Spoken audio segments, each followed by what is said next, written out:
कैलाश पर्वत, एक ऐसा स्थान जो रहस्यों से भरा हुआ है।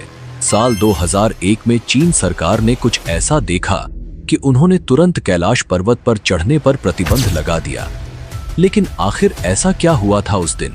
क्यों आज तक केवल एक इंसान ही इस पर्वत की चोटी तक पहुंच पाया है? क्यों जो भी इस पर्वत पर चढ़ने की कोशिश करता है उसकी 2 साल के भीतर ही मौत हो जाती है? और सबसे हैरान करने वाली बात, इस पर्वत पर उम्र 2 गुनी रफ्तार से क्यों बढ़ती है? क्या सच में कैलाश पर्वत के नीचे शंभाला नाम का एक प्राचीन शहर छुपा हुआ है? अमेरिकी संस्था नासा ने इस पर्वत पर कुछ ऐसा देखा जिसने उनके वैज्ञानिकों के होश उड़ा दिए। और जब चीन ने कैलाश पर्वत पर हेलीकॉप्टर भेजा तो उसके साथ क्या हुआ? इन सभी प्रश्नों और अनसुलझे रहस्यों को हम आज के इस वीडियो में उजागर करेंगे। तो जुड़े रहिए, क्योंकि जो आप जानने जा रहे हैं वो आपकी सोच से भी परे है।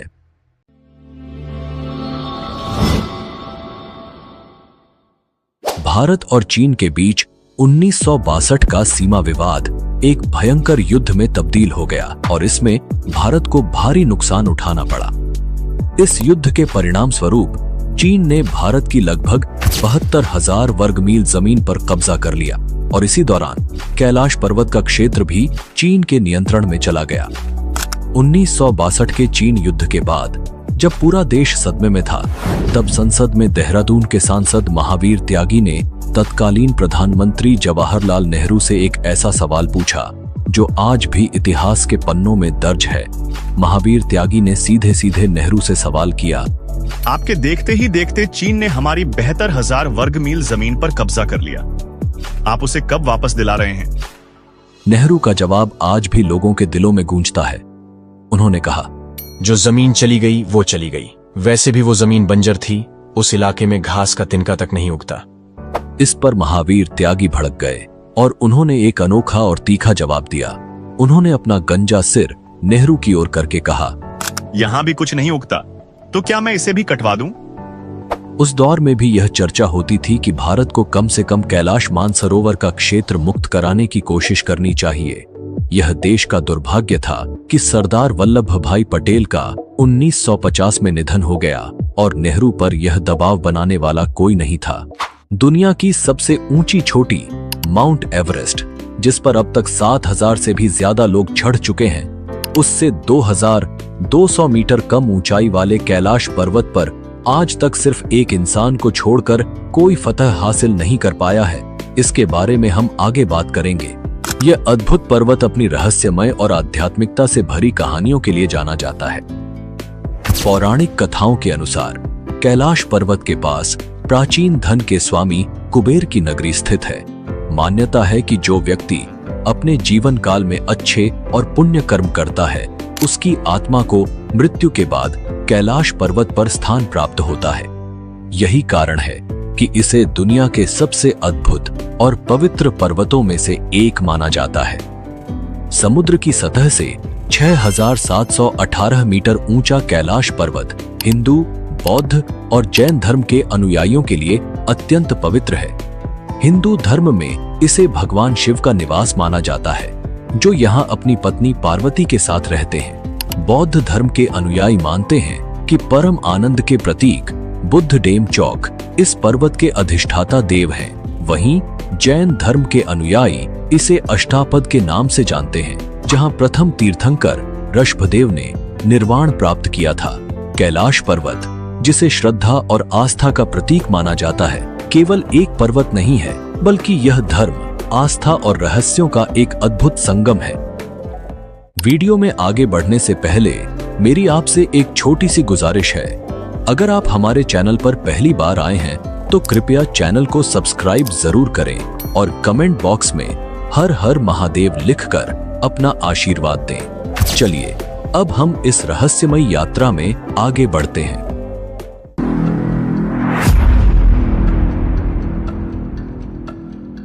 साल था 1999, जब रूस के विशेषज्ञ एर्नस्ट मुल्दाशिफ और उनकी टीम ने कैलाश पर्वत के रहस्यों को जानने के लिए एक साहसिक कदम उठाया।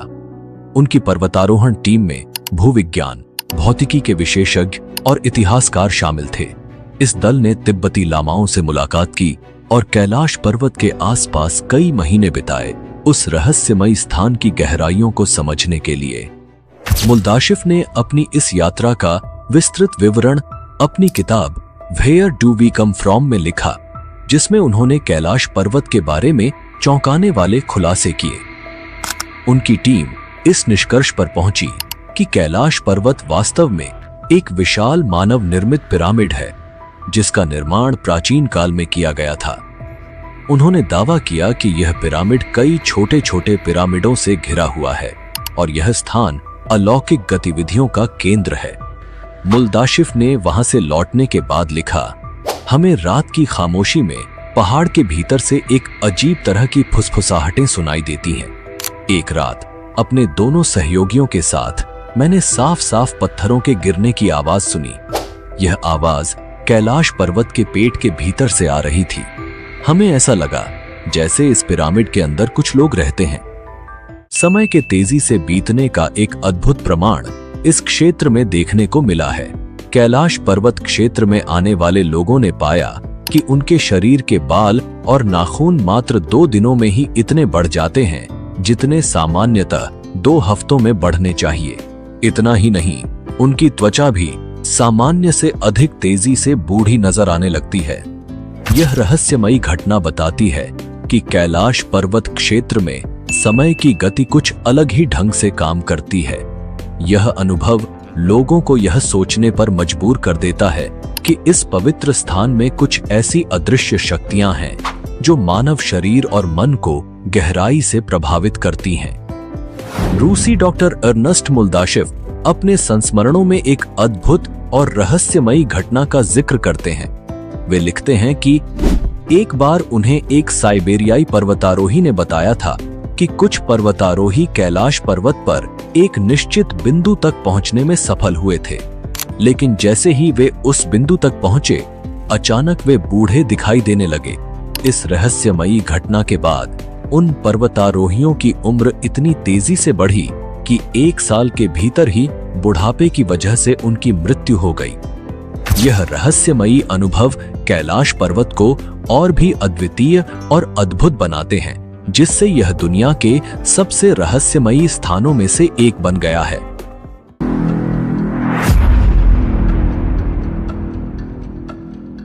अब बात करते हैं कैलाश पर्वत के आधार पर स्थित 2 झीलों की, मानसरोवर और राक्षस ताल।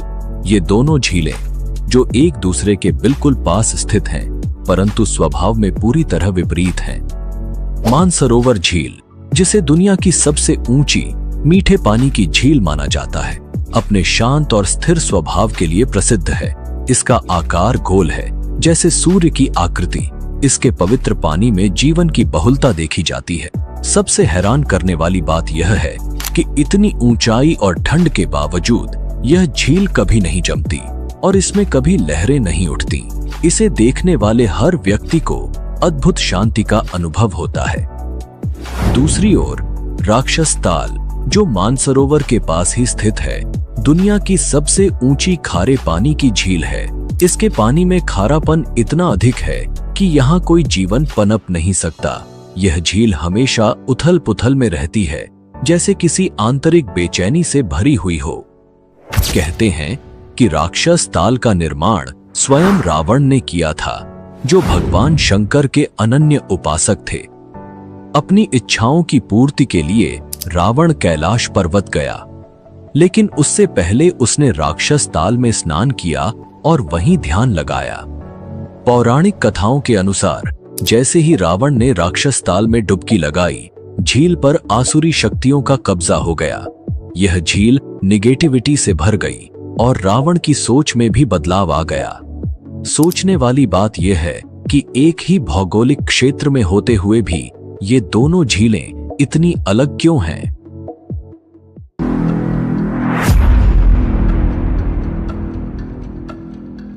क्या आप जानते हैं कि कैलाश पर्वत और मानसरोवर झील के आसपास एक रहस्यमयी ध्वनि सुनाई देती है? जब आप इन पवित्र स्थलों के पास पहुंचते हैं तो ऐसा लगता है जैसे आसमान में कोई विमान उड़ रहा हो, लेकिन जब आप ध्यान से सुनते हैं तो ये आवाज बिल्कुल वैसी होती है जैसे किसी ने डमरू बजाया हो या फिर ओम की गूंज हो रही हो। वैज्ञानिक इसे प्राकृतिक घटना बताते हैं और कहते हैं कि शायद यह आवाज बर्फ के पिघलने से उत्पन्न होती है, लेकिन वहां जाने वाले कई साधक और यात्री मानते हैं कि यह ध्वनि केवल एक संयोग नहीं बल्कि एक दिव्य संकेत है। ऐसा कहा जाता है कि कैलाश पर्वत की शक्तिशाली ऊर्जा और वहां की आध्यात्मिक शक्तियां इस ध्वनि को जन्म देती हैं। क्या यह बर्फ के पिघलने की साधारण आवाज है या फिर ओम की दिव्य ध्वनि का चमत्कार? यह सवाल आज भी अज्ञात है और शायद यही कैलाश पर्वत के रहस्य को और गहराई से जोड़ता है।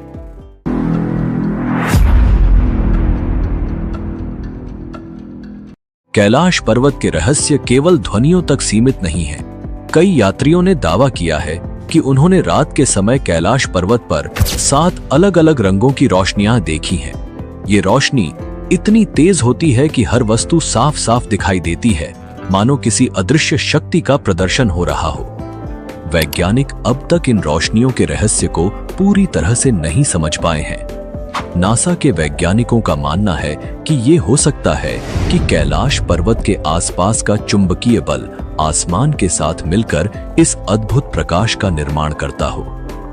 लेकिन क्या यह सिर्फ चुंबकीय शक्ति का खेल है या फिर कैलाश पर्वत की दैवीय शक्तियों का प्रतीक? यह सवाल आज भी अनुत्तरित है।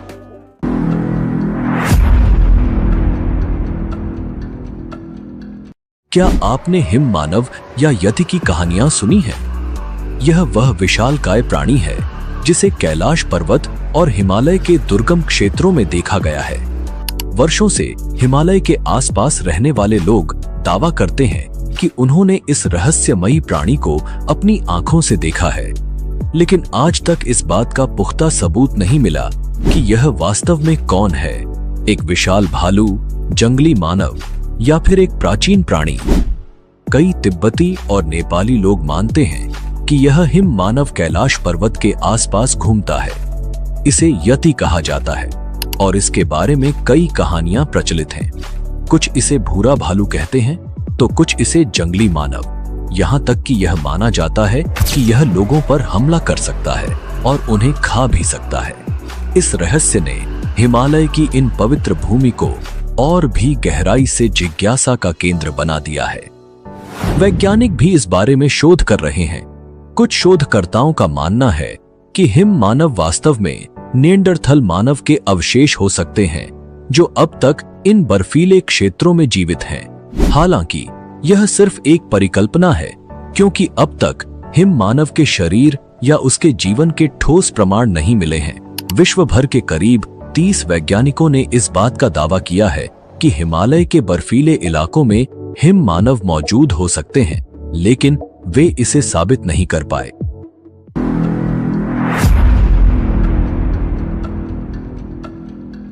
क्या आपने कभी सुना है कि कैलाश पर्वत को पृथ्वी का केंद्र बिंदु या एक्सिस मुंडी कहा जाता है?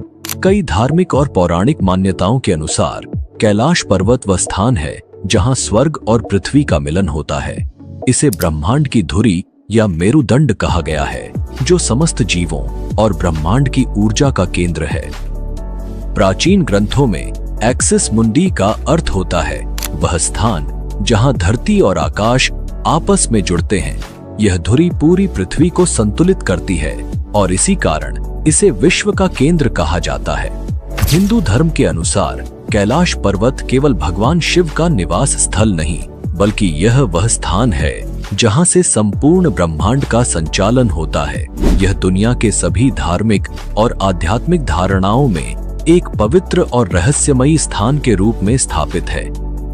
आश्चर्य की बात यह है कि कैलाश पर्वत से स्टोनहेंज की दूरी 6,666 किलोमीटर है और यह उत्तर ध्रुव से भी 6,666 किलोमीटर की दूरी पर स्थित है।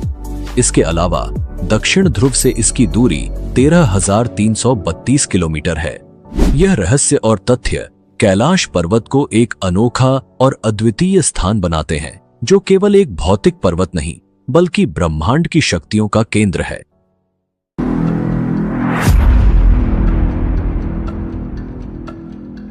क्या आप जानते हैं कि कैलाश पर्वत, जिसे दुनिया के सबसे पवित्र पर्वतों में से एक माना जाता है, आज तक कोई भी इंसान उसकी चोटी तक नहीं पहुंच पाया है? हिमालय की सबसे ऊंची चोटियों को तो कई पर्वतारोहियों ने सफलतापूर्वक फतह किया है, लेकिन कैलाश पर्वत पर चढ़ने की कोशिश करने वाले हर किसी के कदम किसी न किसी कारण से थम जाते हैं। आखिर इस पर्वत में ऐसा क्या रहस्य छुपा है जो इसे आज भी अछूता बनाए हुए है? आइए जानते हैं अब तक कितने लोगों ने कैलाश पर्वत पर चढ़ने की कोशिश की और उनका क्या परिणाम रहा। रूसी पर्वतारोही सर्गेई सिस्टियाकोव ने भी इस रहस्यमयी पर्वत की चढ़ाई का प्रयास किया। जब वह चोटी के करीब पहुंचे तो अचानक उनकी तबीयत बिगड़ने लगी।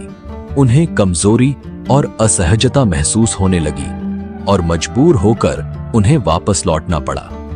सर्गेई सिस्टियाकोव ने बताया कि जब मैं पर्वत के बिल्कुल पास पहुंच गया तो मेरा दिल तेजी से धड़कने लगा। मैं उस पर्वत के बिल्कुल सामने था जिस पर आज तक कोई नहीं चढ़ सका। अचानक मुझे बहुत कमजोरी महसूस होने लगी और मन में ये ख्याल आने लगा कि मुझे यहाँ और नहीं रुकना चाहिए। उसके बाद जैसे जैसे हम नीचे आते गए, मन हल्का होता गया। रीनहोल्ड मेस्नर इटली के एक प्रसिद्ध पर्वतारोही, जिन्होंने समुद्र तल से 26,000 फीट से अधिक ऊंचाई वाली 14 सबसे ऊंची चोटियों पर चढ़ने का रिकॉर्ड बनाया है, वह साधारण पर्वतारोही नहीं थे, बल्कि अद्वितीय साहस और दृढ़ संकल्प के प्रतीक थे। लेकिन जब उन्हें कैलाश पर्वत पर चढ़ने के लिए कहा गया तो उन्होंने मना कर दिया। मेस्नर, जो असंभव को संभव करने वाले व्यक्ति थे, शायद इस पर्वत की दैवीय शक्तियों को समझ लिया था। बहुत कम लोग जानते हैं कि उन्हें चीनी अधिकारियों द्वारा कैलाश पर्वत पर चढ़ाई करने का प्रस्ताव दिया गया था, जिसे उन्होंने ठुकरा दिया। इस निर्णय के बाद चीन ने कैलाश पर्वत पर चढ़ाई करने पर प्रतिबंध लगा दिया, क्योंकि यह पर्वत किसी साधारण मनुष्य की क्षमता से परे माना जाता है। कहा जाता है कि तिब्बती बौद्ध साधु मिलारेपा ने 11वीं शताब्दी में कैलाश पर्वत की चोटी तक पहुंचने का एकमात्र सफल प्रयास किया था। वह एक महान योगी और सिद्ध पुरुष थे, जिन्होंने अपनी गहन साधना और तप के बल पर इस दिव्य पर्वत पर चढ़ाई की। उनकी इस चढ़ाई को आध्यात्मिक रूप से माना गया और यह भी कहा जाता है कि इसके बाद से किसी ने इस पर्वत की चोटी तक चढ़ने की कोशिश नहीं की। हालांकि मिलारेपा ने इस चढ़ाई के बारे में कभी कोई बात नहीं की और इसलिए यह घटना भी एक गहरा रहस्य बनी हुई है। रूस के वैज्ञानिकों की एक रिपोर्ट यूएन स्पेशियल मैगजीन के 2004 के जनवरी अंक में प्रकाशित हुई थी, जिसमें कैलाश पर्वत की संरचना और रहस्यों पर प्रकाश डाला गया था। लेकिन आज भी इस पर्वत से जुड़े कई प्रश्न अनुत्तरित हैं। कैलाश पर्वत पर चढ़ने की आखिरी कोशिश साल 2001 में की गई थी। उस समय चीन ने अपनी ओर से स्पेन की एक पर्वतारोही टीम को कैलाश पर चढ़ने की अनुमति दी थी। हालांकि ये टीम भी इस पवित्र पर्वत की चोटी तक नहीं पहुंच सकी। दुनिया भर के लोगों का मानना है कि कैलाश पर्वत एक अत्यंत पवित्र स्थान है और इस पर चढ़ाई करना देवताओं का अपमान होगा। इसी मान्यता के चलते इसके बाद कैलाश पर्वत की चढ़ाई पर पूरी तरह से प्रतिबंध लगा दिया गया। कैलाश हमें यह याद दिलाता है कि कुछ चीजें इंसान के दायरे से बाहर होती हैं। कुछ स्थान, कुछ रहस्य ऐसे होते हैं जिन्हें छूने के लिए केवल भौतिक ताकत नहीं, बल्कि एक गहरी आत्मिक ऊर्जा की जरूरत होती है। शायद इसलिए आज तक कोई कैलाश पर्वत की चोटी पर नहीं पहुंच सका, क्योंकि यह सिर्फ चढ़ाई नहीं, बल्कि आस्था और समर्पण का पर्वत है।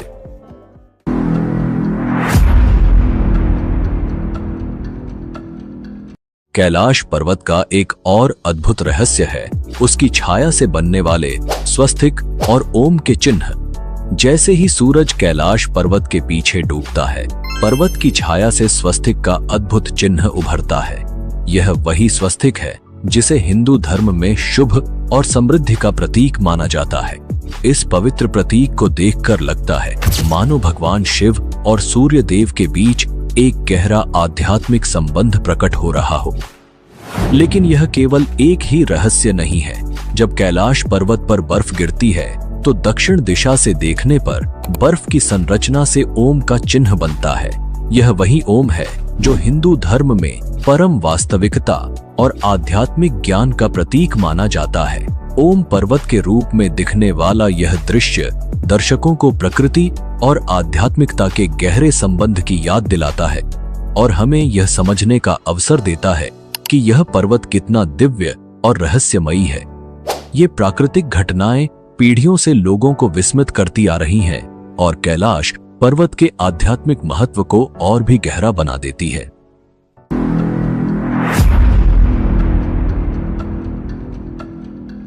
पौराणिक ग्रंथों में कैलाश पर्वत को स्वर्ग की सीढ़ी कहा गया है।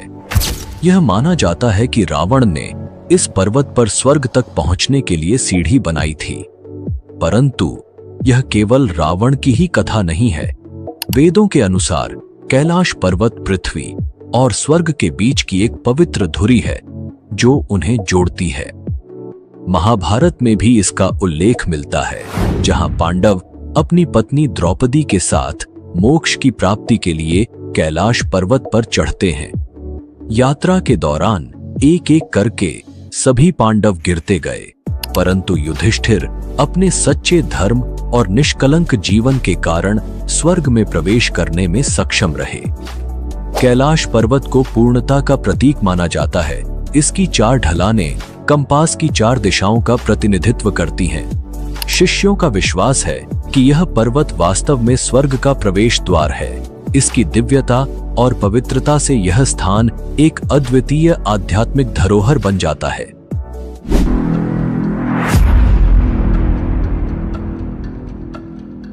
जब चीन ने देखा कि कोई इंसान कैलाश पर्वत पर चढ़ नहीं पा रहा है, तो उन्होंने एक साहसिक निर्णय लिया, कैलाश पर्वत की चोटी तक हेलीकॉप्टर भेजने का। हालांकि कैलाश पर्वत के ऊपर हेलीकॉप्टर और विमान उड़ाने की सख्त मनाही है, क्योंकि इस इलाके का मौसम अचानक खराब हो जाता है और कोई भी हवाई जहाज यहाँ लंबे समय तक टिक नहीं पाता। कई दिनों की मौसम रिसर्च के बाद चीन ने एक साफ दिन चुना और अपने हेलीकॉप्टर को कैलाश पर्वत की ओर रवाना किया। शुरुआत में सब कुछ ठीक लग रहा था। हेलीकॉप्टर में बैठे लोग कैलाश पर्वत के अद्भुत दृश्य का आनंद ले रहे थे। उन्हें लग रहा था कि सब कुछ सही चल रहा है और वे चोटी तक पहुंच जाएंगे। लेकिन जैसे ही उन्होंने थोड़ी और ऊंचाई हासिल की, माहौल में बदलाव आने लगे। कैलाश के ऊपर बादल घिरने लगे और हिमस्खलन के दृश्य दिखाई देने लगे। लेकिन सबसे डरावनी बात तब हुई जब आसमान में गहरे काले बादल हेलीकॉप्टर को घेरने लगे। हिम्मत जुटाकर वे हेलीकॉप्टर को और ऊपर ले गए, लेकिन तभी आसमान में बिजली कड़कने लगी और तेज बर्फबारी शुरू हो गई। ऊंचाई पर हवा का दबाव इतना बढ़ गया कि हेलीकॉप्टर को नियंत्रित करना बेहद मुश्किल हो गया। चीन के वैज्ञानिकों ने बताया कि कैलाश पर्वत की अद्वितीय भौगोलिक स्थिति के कारण सभी दिशाएं जाकर एक साथ मिल जाती हैं, जिससे वे दिशा भ्रम में फंस गए। इस दौरान उनके कंपास ने भी काम करना बंद कर दिया। अब उनके पास कोई विकल्प नहीं था और उन्होंने वापस नीचे लौटने का निर्णय लिया। धीरे धीरे वे नीचे आए। दिल की धड़कनें तेज थीं, लेकिन सुरक्षित वापस लौटे। इस घटना ने चीन को यह समझा दिया कि इस रहस्यमय पर्वत पर चढ़ना या इसे जीतना उनके बस की बात नहीं है।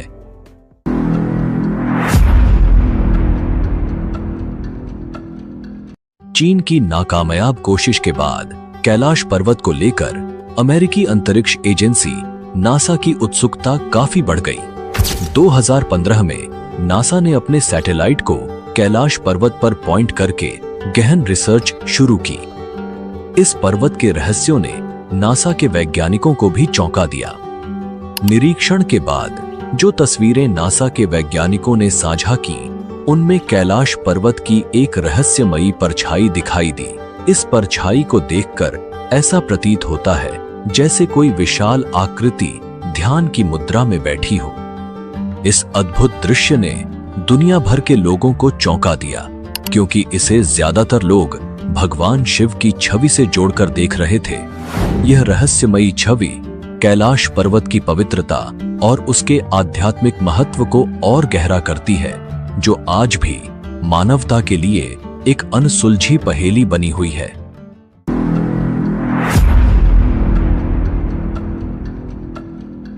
डॉक्टर अर्नेस्ट मुल्दाशेव के दावों को बल मिलता है जब हम प्राचीन रशियन पेंटर निकोलस रोरिच की मान्यताओं को सुनते हैं। उनका भी विश्वास था कि कैलाश पर्वत के भीतर एक गुप्त और जादुई नगरी मौजूद है। इस रहस्यमयी नगरी का उल्लेख हिंदू और बौद्ध धर्म में भी मिलता है, जिसे शंभाला कहा गया है।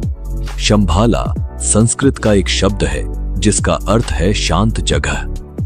विष्णु पुराण के अनुसार यही वह पवित्र स्थान है जहां भगवान विष्णु के अंतिम अवतार कल्कि का जन्म होगा। ऐसा कहा जाता है कि शंभाला को केवल वे ही देख सकते हैं जिनके मन में कोई पाप न हो। साधु संत और योगी इस स्थान पर आकर तपस्या करते हैं और इसकी दिव्यता का अनुभव करते हैं। लेकिन शंभाला का रहस्य यहीं खत्म नहीं होता। ऐसा माना जाता है कि हमारे प्राचीन महाकाव्यों में वर्णित अमर योद्धा जैसे हनुमान और अश्वत्थामा आज भी इसी नगरी में रहते हैं। शंभाला के निवासियों के पास असाधारण बुद्धि और अत्याधुनिक तकनीक है जो हमारे लिए अभी तक एक कल्पना मात्र है। यहाँ के लोग टाइम ट्रैवल कर सकते हैं, टेलीपोर्ट कर सकते हैं और यहाँ तक कि एलियंस से संपर्क साध सकते हैं। उनके लिए कुछ भी असंभव नहीं है क्योंकि वे भविष्य को देख सकते हैं और समय की सीमाओं से परे हैं। कैलाश पर्वत के भीतर छिपी इस अद्भुत नगरी का रहस्य आज भी हमारे सामने एक अनसुलझी पहेली है जो हमें प्रकृति, आध्यात्मिकता और विज्ञान के बीच के गहरे संबंधों की ओर इशारा करता है। अगर आप शंभाला के इस अद्भुत रहस्य पर और अधिक जानना चाहते हैं और इस पर एक विशेष डॉक्यूमेंट्री देखना चाहते हैं तो हमें कमेंट में जरूर बताएं। हम जल्द ही शंभाला के इस रहस्यमयी और अद्वितीय विषय पर एक नई वीडियो लेकर आएंगे। अगर आपको कैलाश पर्वत के रहस्यों ने मोहित किया है और आप इस तरह की और भी अद्भुत कहानियों को जानना चाहते हैं तो हमारे चैनल को सब्सक्राइब करें।